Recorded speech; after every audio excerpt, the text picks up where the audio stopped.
I've owned my i8 for 2 weeks now, and so far, I love it.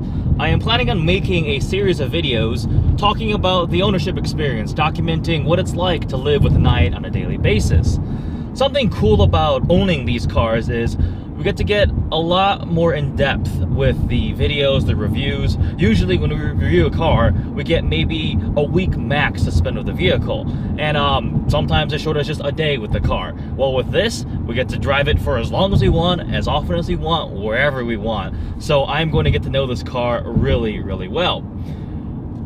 A lot of people are wondering why I got the BMW i8. I saw a few comments about it. Some of you may know that I was looking at a newer twin-turbo M6 at the same time. So what happened was I started thinking about upgrading from the Boss.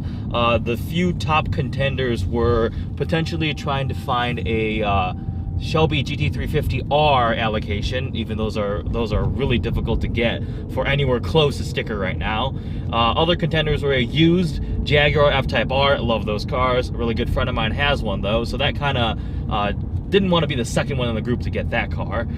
Something else, obviously the M6, and then the i8. I originally would not have been looking into the i8 because of the price. It was a bit out of the budget originally, but I found online that they were giving some really good deals on 2015 models because they had 16s coming into showrooms and they wanted to make room for the newer cars. Now, between the 15 and the 16, they really didn't change anything. They had laser headlights as a new option, and I think that is pretty much the only difference. Therefore, I found a really good deal at a local dealership. So me and Parker, we went to the BMW dealership. We filmed it in a vlog previously. Local one, Erhard and Farmington Hills. They had this white i8 there, and they also had an M6 coupe. Now, at first we drove this, and I thought it was really cool. I loved the way it looked. It was really impressive. It was decently quick. And then we got an M6, and that was just an absolute rocket ship. Ultimately, though, my decision was made based on a few factors. I'll explain those in a bit. So in this video, pretty much, is going to be my initial impressions. Again, I've had the car for 2 weeks. As soon as I got it, we took it to Chicago. So I put quite a bit of miles on it already, but I've driven it as a daily commuter. I've driven it out with friends as a fun car and stuff, and I literally love it so much. One of the first things that drew me to this car was the appearance. Well, obviously, it looks like a concept car that they built for the road. It looks shockingly similar to the Efficient Dynamics concept they came out with, I don't know, 6 or 7 years ago, something like 2009. That thing had a diesel engine actually, but 2 electric motors, the same swoopy supercar profile, the butterfly doors. The doors on that car were transparent though, which definitely could not have made it to production. It had the crazy headlights, the really futuristic drivetrain promising great performance while still achieving unheard of fuel economy ratings for a car in this class. Fast forward to now, it's 2016 now. They've been out for about 1.5 years, and every time you see one, it's still, whoa, what is that? It has to be one of the most eye-catching cars on the road today. So it definitely checks that box of something that looks just exotic. It is very futuristic, and it is beautifully designed. I love the side wind arch tunnel thing that goes through the taillight. It's rather annoying to clean because you got to get underneath and below it, and that's a little bit of a hassle, but it's worth it because it looks so cool.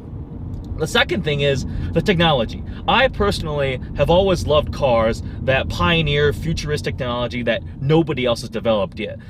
For example, that's why I love McLaren so much. They have the crazy advanced independently actuated suspension on their cars. Everything is just built to such an attention of detail with quality in mind, and just really futuristic technology. Now, this car is definitely futuristic. First of all, just from a drivetrain perspective, it has electric motors in the front with a battery pack and a tiny 1.5 liter turbocharged 3-cylinder in the back, which makes 228 horsepower and 236 pound-feet of torque out of a 1.5 liter 3-cylinder. That is insane. The front batteries boost that power to a total of 357 horsepower and 420 pound-feet of torque. Now those are pretty respectable numbers. On paper, this car may sound kind of boring because, you know, it's a hybrid, and hybrids traditionally have that stigma of being not very exciting. Well, BMW made this one super cool. I really like the driving modes. There are multiple ones to pick from. You can go to eDrive, which locks it into pure electric mode, where it only uses the electric motors and batteries. Therefore, in that mode, it's a front-wheel drive car. And the next mode is comfort mode. That mode pretty much automatically cycles between pure electric, or it'll kick in the gas engine if it detects you need extra horsepower, if you're trying to pass somebody, accelerate hard, or once you achieve outside of the pure electric top speed range, which is, I think, 75 miles per hour. Now, the last mode, which is the most fun one, is sport mode. You flick the shift lever to the left, everything turns red, and the gas motor fires up in the back. Now you have full power at all times, it's all-wheel drive, and it is really, really fun to drive. Technically, the only car in the world that has this type of powertrain is the Porsche 918 Spyder, which is a completely different price level. So in a way, the BMW i8 is the poor man's 918.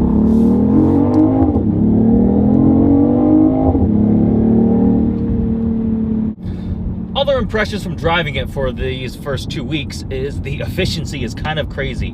When driving it really, really hard, like fast enough that I was keeping up with R8s and Porsches and stuff like that, I was averaging 25 miles per gallon, which is considered bad for this car. I had to try hard to make it go that inefficiently. Now, normal cruising, I would be getting 35 miles per gallon, which is pretty good combined. And then when I tried really hard on the freeway, I averaged 40 miles per gallon once when I was coming back home from Ann Arbor. So it's really impressive that BMW was able to make a car this fun to drive with this type of performance, but offer the kind of efficiency that it will give you with all the different modes. It is never boring to drive. It's always exciting. Something else that's really cool is the i8 comes with a little phone app. It's not like the typical BMW remote app. It's actually specially formulated for the i vehicles. It will show me my range, the fuel, how much fuel I have left in the car, my electric range, the charging time if I have it plugged in. I can see the efficiency of my last trip. It'll give me all this data about my miles per gallon, how much electricity I used. It will also allow me to send locations to the GPS to have it in the navigation ready for when I'm about to leave. I can precondition the car for climate-wise, so I can have the AC running. That will be detrimental to the range once I get to the car, but it'll be nice and cool when it's 95 degrees outside. What else does it do? It can also check if I have the doors locked, if the windows are up.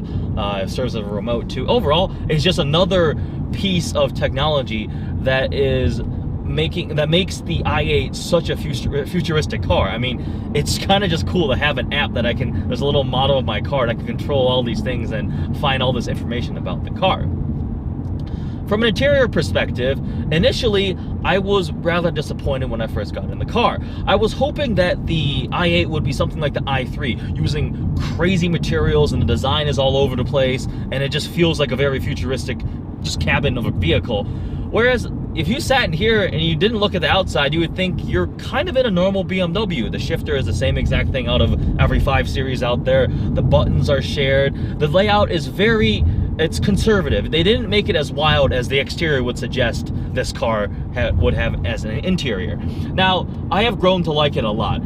Everything is there. Everything is perfectly usable. It's ergonomically sound. It looks pretty cool. At night, when the LED colored lighting lights up, the cabin looks awesome. Great heads-up display. iDrive works fine. I've got all the buttons there. I mean, it works as an interior. Now, does it really fit the interior of a $140,000 car? No, I don't think that it is on par with the price level. But does it work for me? Do I have any complaints of it, really? Not really. I'm fine with it. I intended this video just to be a short little one talking about my initial impressions. Again, I've just received the vehicle. I've put, I don't know, I think 1,300 miles on it already in 2 weeks. I'm planning on making an entire series of these, just living with the i8, talking about various aspects of the car. If you guys have any suggestions about videos I should make or questions about the car, feel free, please comment below, message us, email me, whatever. Like always, I hope you enjoyed this video. Please browse our channel and subscribe. Look forward to seeing you guys next video.